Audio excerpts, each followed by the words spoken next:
The jungle canopy of Veyora 9 loomed overhead like a thick emerald ceiling, casting dappled shadows on the humid forest floor below.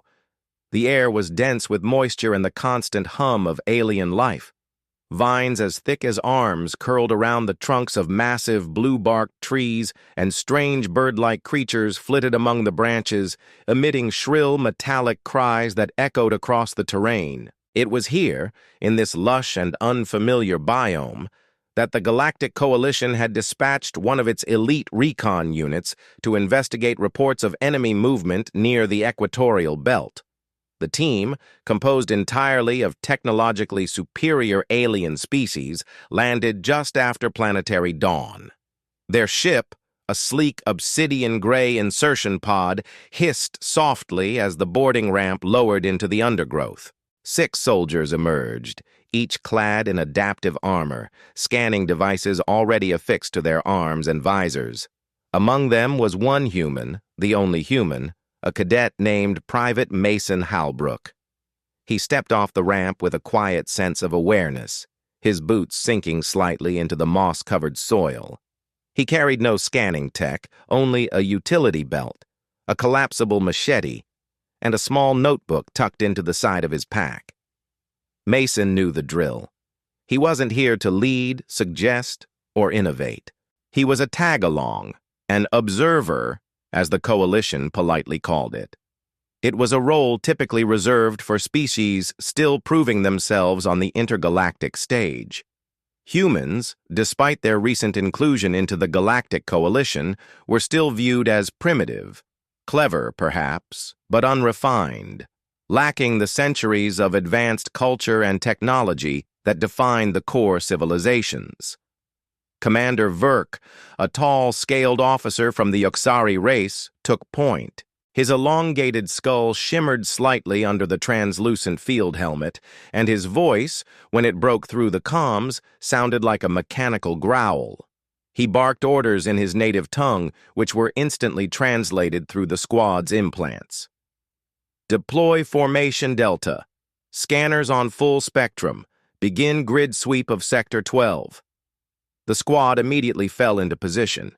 Scanners began humming, projecting thin blue lines of energy into the jungle. Holographic overlays flickered to life over each soldier's visor.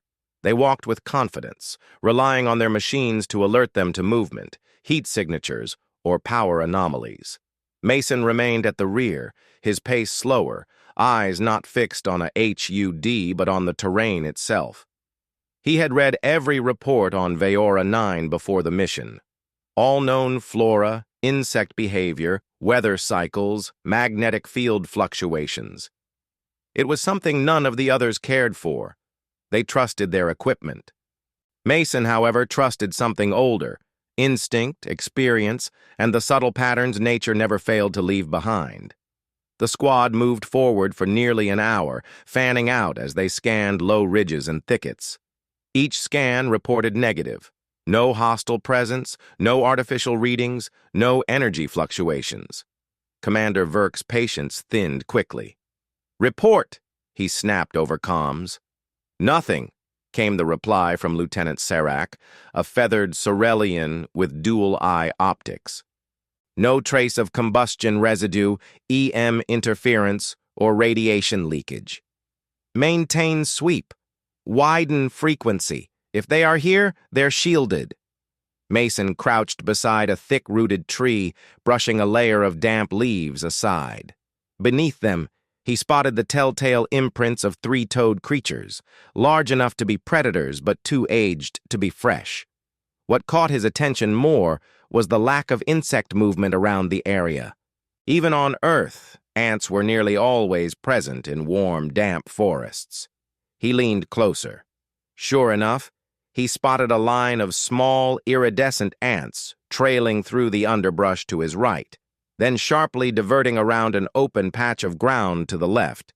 He made a mental note but didn't speak up yet. Instead, he rose and followed the squad, who had now reached the edge of a steep decline. Below, a river wound its way through the jungle, its dark water barely visible through the dense foliage. The squad paused. Commander Verk tapped the side of his helmet. Thermals. Anything? Negative, answered Lieutenant Serac. No movement either, added another soldier. Mason stepped forward cautiously. Sir, may I suggest? You may remain silent, Verk interrupted, not turning to face him. You are not here to offer primitive guesses. Mason said nothing more. He returned to the rear of the group, but his mind stayed sharp. The way those ants changed direction unnerved him. In every biome on Earth, ant colonies followed predictable foraging patterns, disrupted only by hostile presence or chemical interference. Something had disturbed their path, something unnatural. But it would be pointless to argue with the others. The aliens considered insects irrelevant, lesser life forms of no consequence. The squad continued for another half-hour, frustration growing. Scanner feeds returned loops of interference. Heat mapping failed to distinguish between the planet's naturally warm vegetation and potential threats.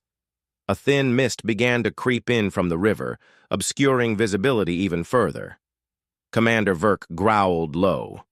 The reports are false. This sector is abandoned. Mason wasn't so sure. He knelt once more just off the path and placed a small stone beside the ant trail. He watched as the creatures instinctively moved around it, always adjusting, always precise. He pulled out his notebook and sketched their path quickly, noting the angle of deviation and the direction they traveled. It wasn't just a detour, it was a curve, wide, consistent, and arcing toward a ridge roughly northeast of their current position. He stood brushing off his knees and took a deep breath. He didn't care about politics or status. If there was danger nearby, and he felt it in his gut, he wasn't going to wait for scanners to confirm it. Technology could fail. Nature rarely lied. As the squad regrouped at a clearing to reassess their path, Mason remained on the perimeter, eyes scanning the foliage. Not for enemies, but for insects, plant motion, subtle signs of something unnatural. He had learned in Earth's jungles, back during his survival training, that silence was as loud as sound. If birds stopped chirping, if ants broke formation, if animals gave a certain wide berth, it meant danger. Not always obvious, but always real. And here, on Veyora 9, the ants were screaming. He glanced one last time at the group, standing amid a flickering storm of glitching holograms, then turned his gaze back toward the ant trail. It was heading into terrain untouched by scans, too dense for drones, too quiet for sensors.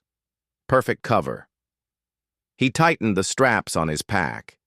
Tomorrow, when the sun returned, he would follow that trail, and he had a feeling it would lead straight to the enemy. By the time the mist began to lift from the forest floor, the squad had resumed movement, still locked into their grid pattern. The terrain grew more uneven as they pressed forward. Thick roots jutted out of the damp soil like skeletal hands, and odd growths pulsed faintly on the bark of the larger trees. The atmosphere was still saturated with moisture, clinging to everything and distorting sound. But Mason wasn't focused on the environment's discomfort. His attention was tuned to the subtle anomalies the rest of the team continued to ignore. The path the squad followed became less defined, more like a suggestion than a trail. Vines stretched across the way like waiting tripwires, and the canopy above grew tighter, blocking out much of the planetary light. Commander Verk pushed forward relentlessly, watching his wrist scanner pulse blue as it swept the jungle. But the scanner's results flickered, one moment displaying wide-open terrain, the next filled with static and heat bursts that faded as quickly as they appeared.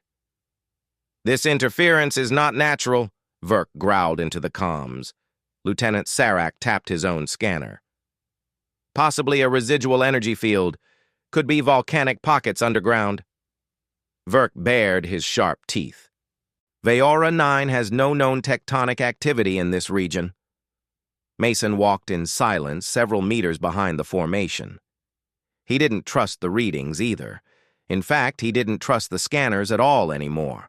The jungle around him felt wrong. Not hostile exactly, but disturbed. Insects had vanished from the air. The distant animal calls that had once echoed through the trees were gone. Even the wind had grown still, as though the forest itself were holding its breath. He slowed his pace, crouching near a fallen log. He gently brushed aside a film of moss to inspect the soil beneath. The ants were still there, but in smaller numbers now. The trail that had once curved so clearly had become fragmented. The direction had changed slightly, arcing further east and narrowing. That confirmed it. Something was repelling them. Something they were programmed by nature to avoid. He didn't need a scanner to know that meant danger. Behind him, a static hiss cracked through the squad's shared comms channel. The sudden burst of noise startled the two soldiers flanking the formation, and both instinctively dropped to a defensive stance. Mason watched as Verk raised a clenched fist to halt the group. "Signal breach," the commander barked. "Scramble pattern, defensive posture." The team dispersed quickly into the undergrowth, activating personal cloaking fields that shimmered faintly before vanishing from view. Mason didn't have one. Humans hadn't yet been issued such tech in the coalition. He moved behind a thick fern, remaining still. He reached into his bag and pulled out a basic analog field compass. It jittered slightly, the needle uncertain. That told him more than any HUD overlay ever could. Sarak's voice buzzed through the comms. "Something's jamming us. Pulse intervals are irregular.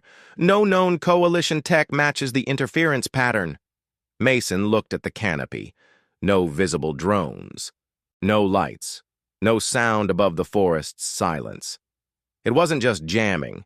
It was active disruption, likely a field generator buried underground or camouflaged with local materials. He tapped the side of his ear where his comm link was embedded. "Sir," he said quietly, "if it's an artificial signal, we're close to something." Verk's reply came cold and sharp. "Do not offer tactical analysis, human. Resume silence." Mason bit the inside of his cheek and nodded to himself. He didn't need Verk's approval. He just needed the truth. He slid his notebook from his side pocket and marked the compass disturbance, then glanced down at the earth. The ants had completely disappeared from the immediate area. That wasn't natural, not unless something repelled them in waves. He knelt and touched the soil. Warm. Too warm. No sunlight had touched this ground for hours. Whatever was underneath them was producing heat in bursts. Up ahead, one of the alien soldiers shouted through the comms. "Echo return from ahead. Grid pattern mismatch." "Define," Verk ordered. "Scanner reads empty field, but LiDAR pulses return dense obstruction. Something's cloaked." Mason rose to his feet. He already knew what they were going to find. Not a camp in plain view, but something hidden. Something buried or sealed off from detection, maybe even deeper underground. But he also knew the others wouldn't listen until it was too late. He had to do what he always did. Keep observing, keep thinking, and stay ahead of the moment when chaos erupted. He watched the squad adjust formation, now cautiously encircling the area that had caused the anomaly.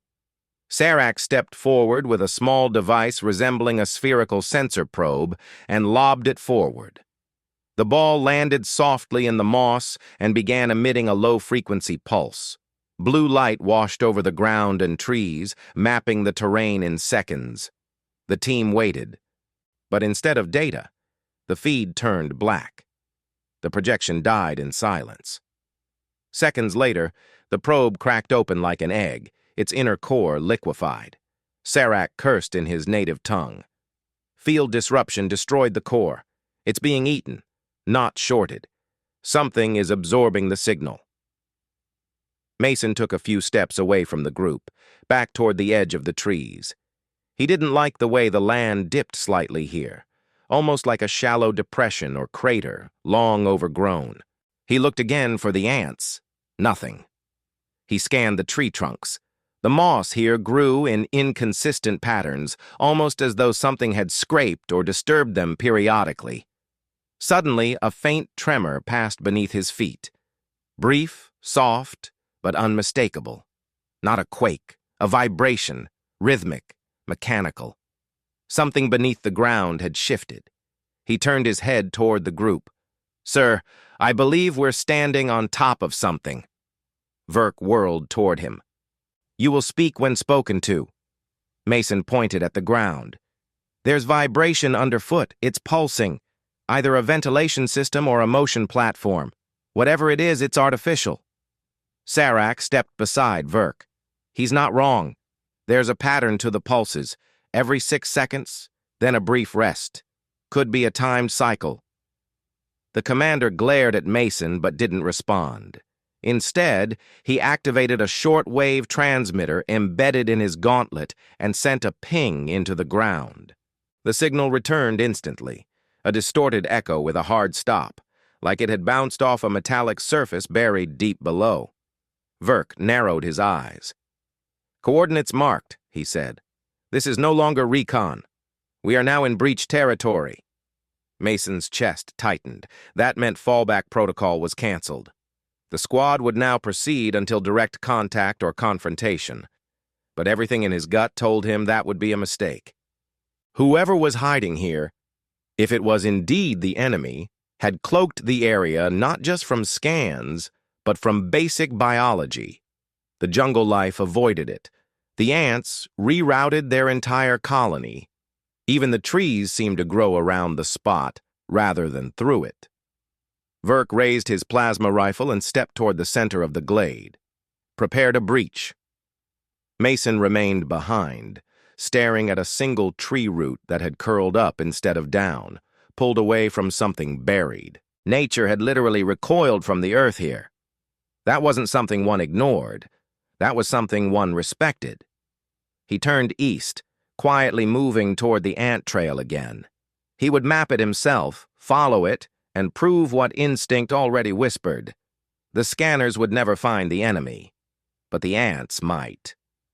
The forest narrowed around Mason as he stepped away from the glade, careful not to disturb the underbrush. The moment he crossed the threshold of the clearing, a subtle shift in atmosphere pressed against his skin. The air grew heavier, more stagnant, as if the trees were holding in a secret. The sounds of the squad behind him faded beneath the rustle of foliage, and he became acutely aware of his solitude. He did not announce his departure. He knew what the response would be if he did. He wasn't disobeying, not yet. He was observing, following something overlooked, something real. The ant trail reappeared beyond the uneven slope, faint but visible under the curled ferns. He crouched low, brushing aside damp leaves to trace the path with his fingertips. The insects were moving faster now, not in panic but with determined rhythm. Each one followed the curve precisely, veering around specific patches of dirt and fallen branches. He pulled out his notebook, marked the direction, and adjusted his route accordingly. The trail led northeast, toward the rising incline of the jungle's older growth. He advanced slowly, every step deliberate. There was no rush. His eyes scanned the ground for every ripple in the leaf litter, every movement that hinted at a story. The insects guided him as though trained, but this wasn't training. It was ancient, instinctive avoidance, a pattern older than technology.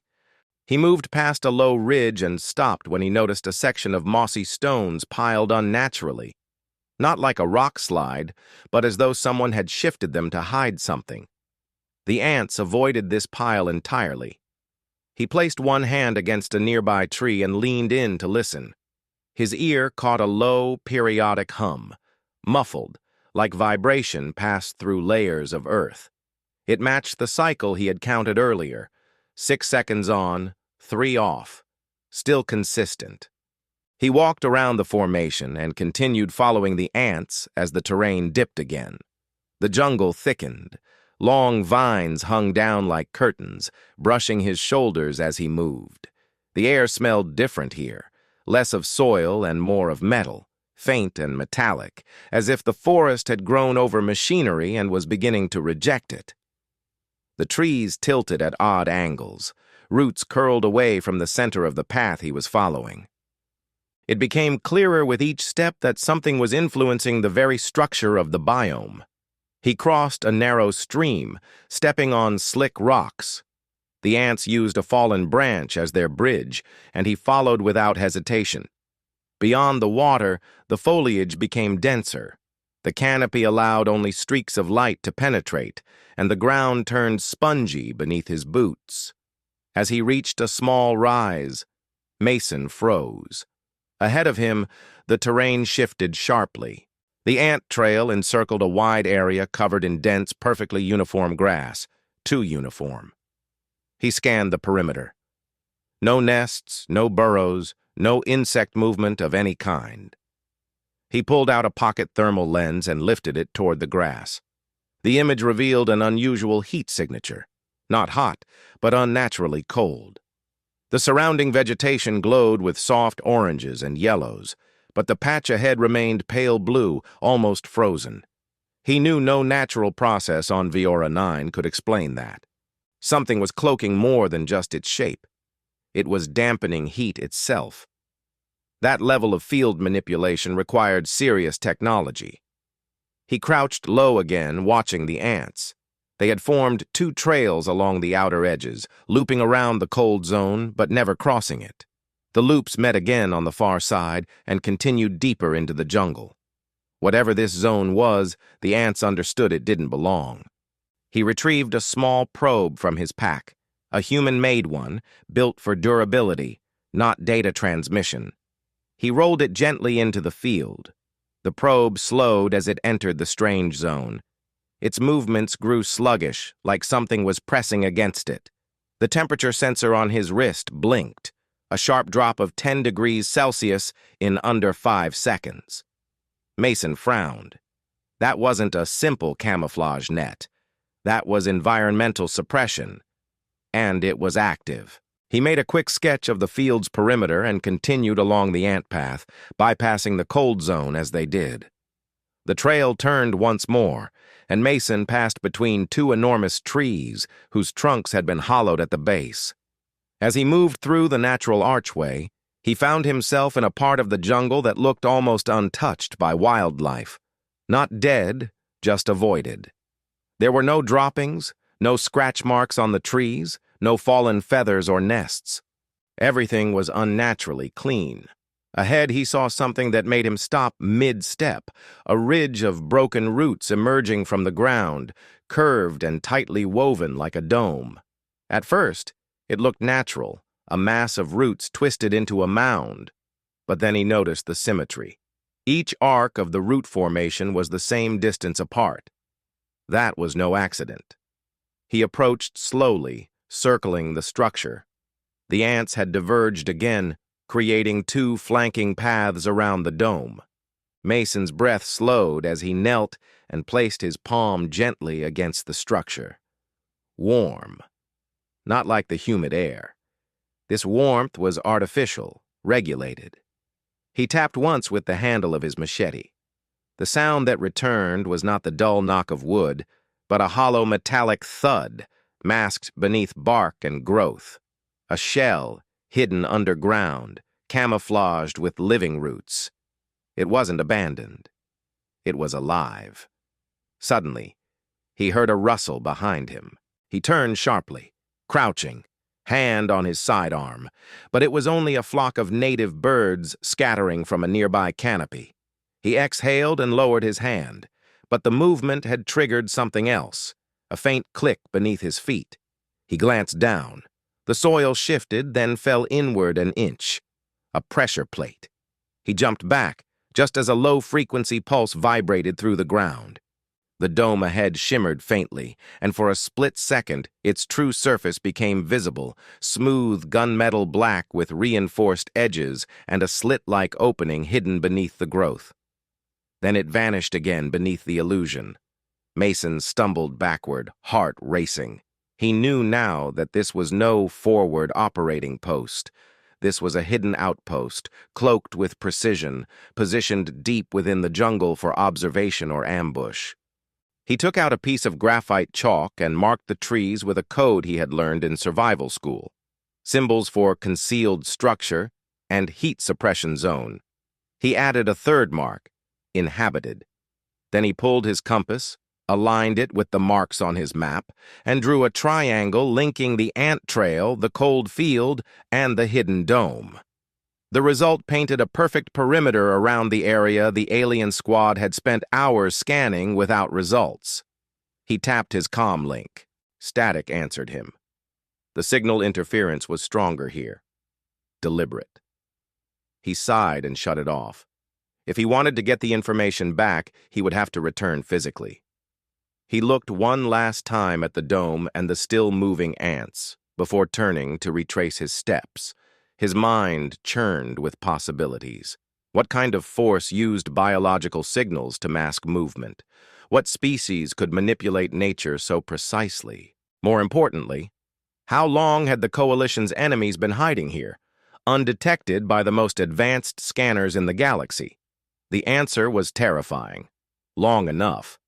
And unless someone listened, the next squad sent in might not come out.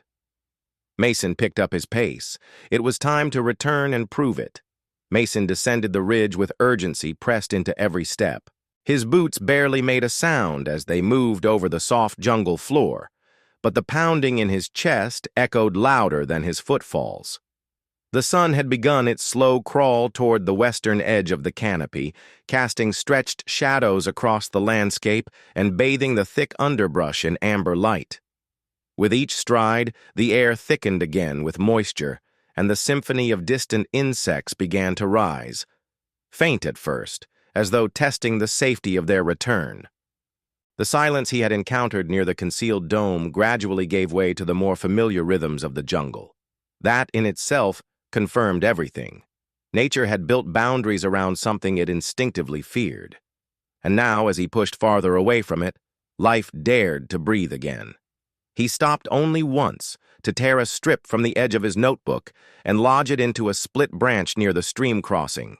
He marked it with a simple arrow and an H, a code he knew wouldn't be recognized by the alien squad, but one that meant human passage, critical direction.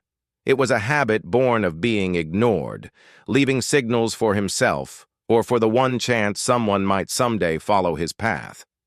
He pressed on, retracing the arc of the ant trail in reverse, mentally replaying every contour of the terrain he had mapped on the way in.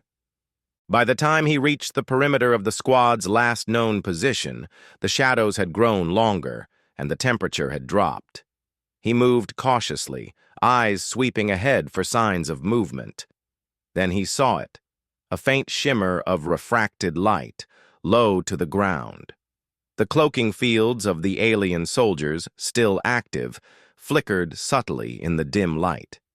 He slowed his pace and raised both hands as he stepped into view. "Private Mason," he said clearly, hoping one of them had remained on standard audio monitoring. "Returning with field data, visual confirmation of enemy installation."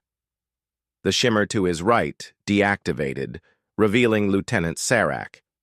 The Cerellian's head tilted as he stepped forward, sharp feathers slicked back with sweat, his dual-eye optics adjusting with a mechanical click. "You separated without clearance," Serac said without emotion.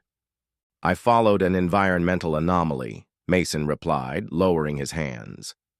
"I have a full triangulation on a cloaked structure. Confirmed thermal suppression and mechanical vibration consistent with life support systems. I logged echo responses and external artificial shielding." Serac's feathers ruffled slightly. "You expect Commander Verk to act on this?" "I expect him to not dismiss it," Mason said, keeping his voice measured. "But it's more than data. I've located a physical breach point." Another shimmer dissolved to Mason's left. Verk stepped forward slowly, arms crossed over his chest plate, his piercing yellow eyes locked onto Mason with clear disdain. "You abandoned formation," Verk said coldly. "You ignored chain of command. You interfered with Coalition protocol." "I identified what your scanners couldn't," Mason replied. "You're searching for an enemy too advanced for your technology to track. I followed behavior, biological displacement, ant trails, insect avoidance patterns, route distortion, ground temperature anomalies." Verk scoffed. "You followed bugs?" I followed everything your sensors filtered out as irrelevant, but nature doesn't lie. Serac stepped forward, opening his wrist console. You mentioned echo pings. What are the coordinates? Mason produced his notebook, flipping to the most recent page. 3 distinct landmarks. I marked trees near the breach zone, and I can walk you in within 15 minutes, but we go quiet.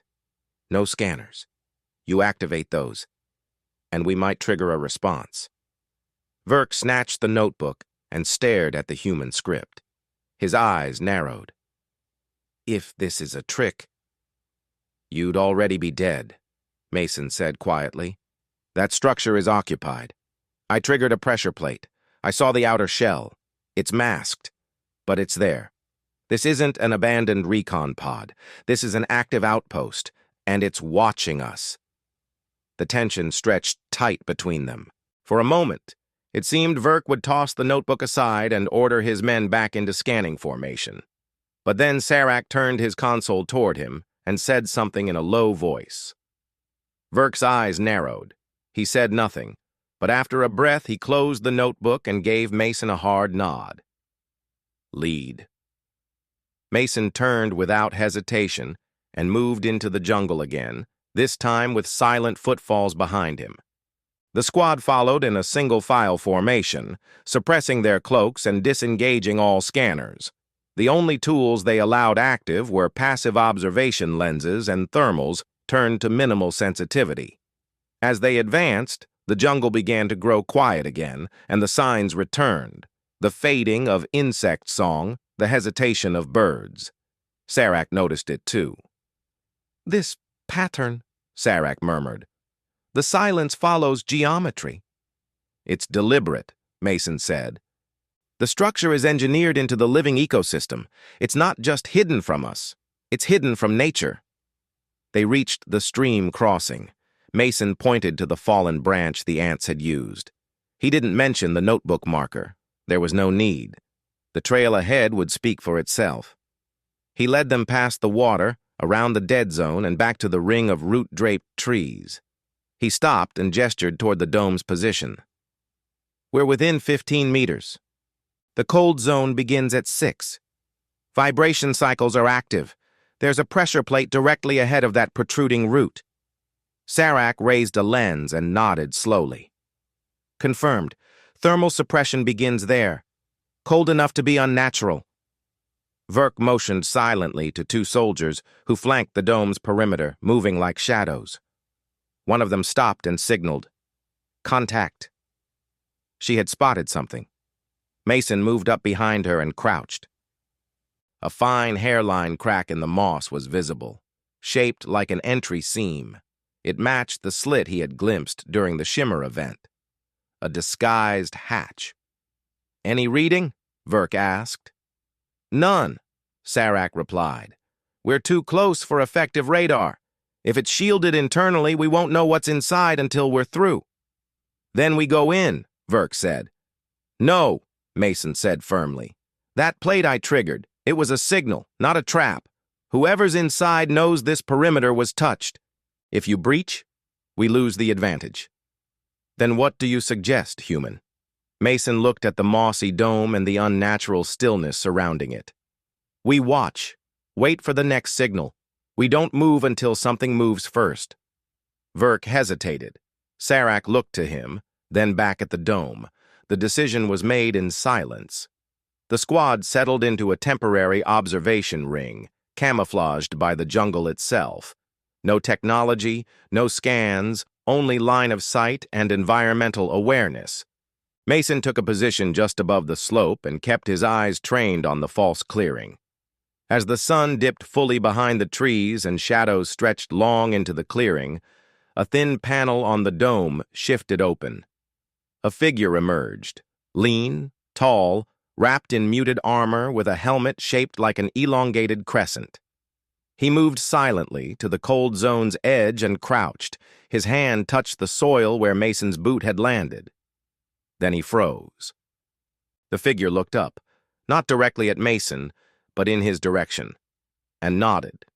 Then he vanished into the dome again. Mason's blood ran cold. He turned slowly to Verk. They knew I was there. They let me go. On purpose. Verk's jaw tightened. Then the real question is, why? Silence engulfed the perimeter as the last flicker of light faded behind the ridge. The jungle for a moment felt suspended in time, breathless, listening. Mason remained still, crouched in the cover of twisted roots, his eyes locked on the place where the figure had appeared. No one moved.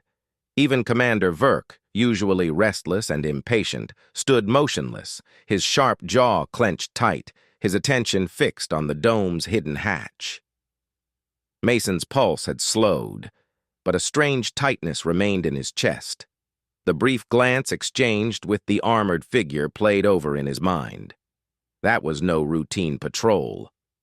That was deliberate contact, calculated, almost ritualistic in its precision. Whoever that soldier was, he had known Mason was human, and he had chosen to reveal himself, then retreat. Mason felt it wasn't a mistake. It was a message. Serac tapped his wrist quietly, initiating a silent data sync with the rest of the squad. The thermal lens picked up nothing further. No sound, no motion. Just the faint, constant pulse of the dome's internal systems, barely detectable but still present. Commander Verk took a slow breath and finally turned to Mason. "What did you see?" Mason answered without hesitation. "A reconnaissance operative. Solo patrol. Watched me. Made no hostile move. He examined the spot where I stepped and looked directly toward my last known position." "Did he see you?" "Yes." "Why didn't he engage?" "I think he was confirming something." "Explain." Mason hesitated, choosing his words. "I believe he knew I came alone. I think he was observing how I found the dome. Not scanning tech. Behavior. He wanted to see how a human could reach something your entire squad missed." Verk's eyes narrowed. "You think this was a test?" "I think it was a warning," Mason replied. "But not a threat. An invitation." Verk straightened. "You're suggesting the enemy is playing games?" "No," Mason said. "I think they were waiting. And now that I've seen them, we're running out of time." Serac stepped forward, adjusting his optics. "If they know we're watching, our window is closing. We need to decide, breach, retreat, or initiate contact." Verk looked at the camouflaged dome again, lips pressed tight. "We weren't sent to negotiate. But we also weren't sent to fail," Mason added. "If we breach now, without knowing the numbers inside or their tech level, we risk annihilation. But if we do nothing, they'll relocate by nightfall. That figure, he wasn't guarding a structure, he was guarding information. And he was gauging our response." Verk exhaled slowly. "Then what would you do, human?" "I'd go back in," Mason said. "Alone." The squad stiffened. Serac's feathers rippled. "That would be suicide. Not if I approached the same way I did before. Unarmed, slow, intentional. I already made contact once. He didn't kill me. He studied me. If I go back, he might open that hatch again." Verk stepped toward Mason, towering over him. "You are a cadet, not a diplomat, not a soldier of rank." "I'm the only one he acknowledged," Mason said. "You can watch from the ridge. If anything happens, you'll have position. But if we do nothing, we learn nothing. The Council will send another squad in a week. Or worse, a drone strike. That dome and everything inside will be incinerated." Verk stared at him for a long time. Mason didn't look away. He saw the conflict play across the commander's reptilian features, discipline clashing with instinct. Then Verk took a step back and spoke low. "You have 10 minutes." Mason nodded, stripped his weapons, and secured his gear behind a fallen log.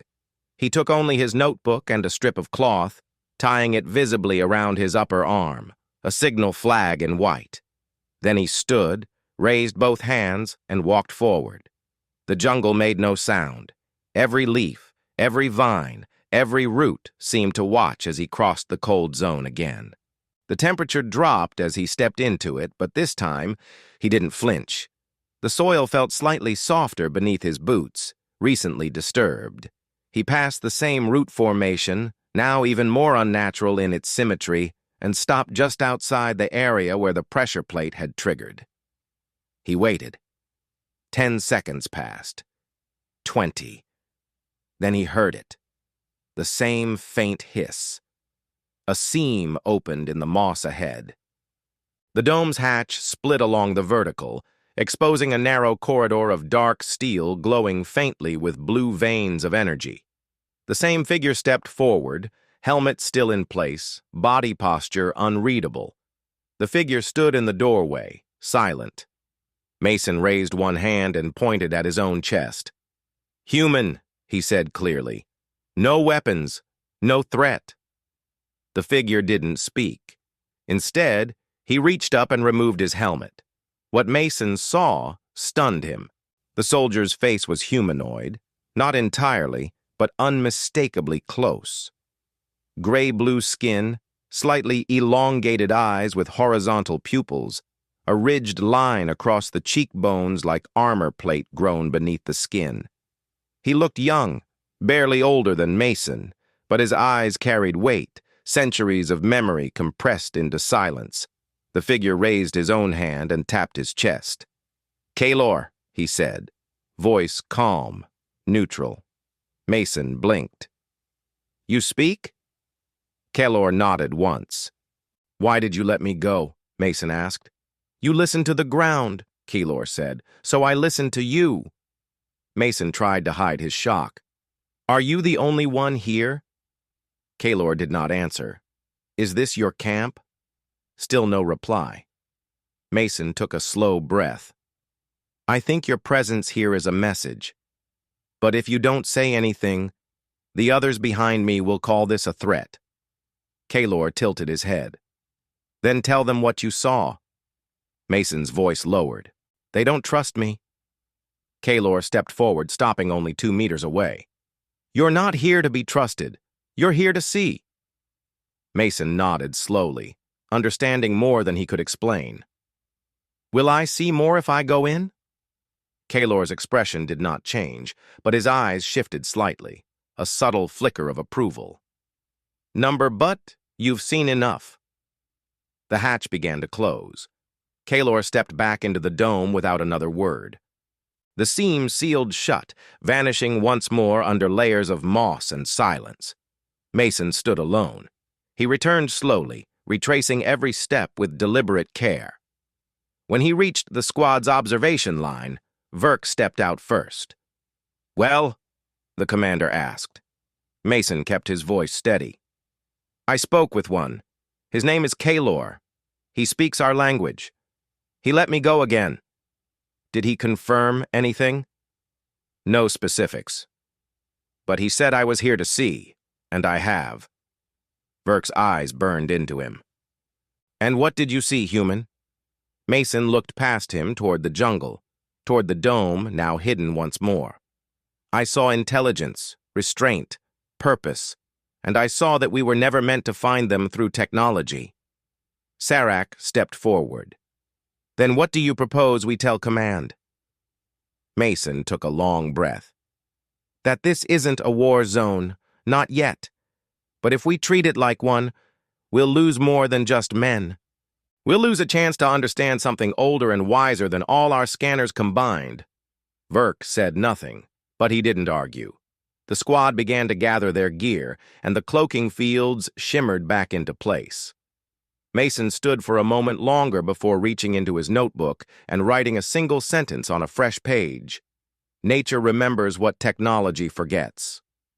Then he closed the book and followed the squad into the jungle, the trail behind him already vanishing into moss.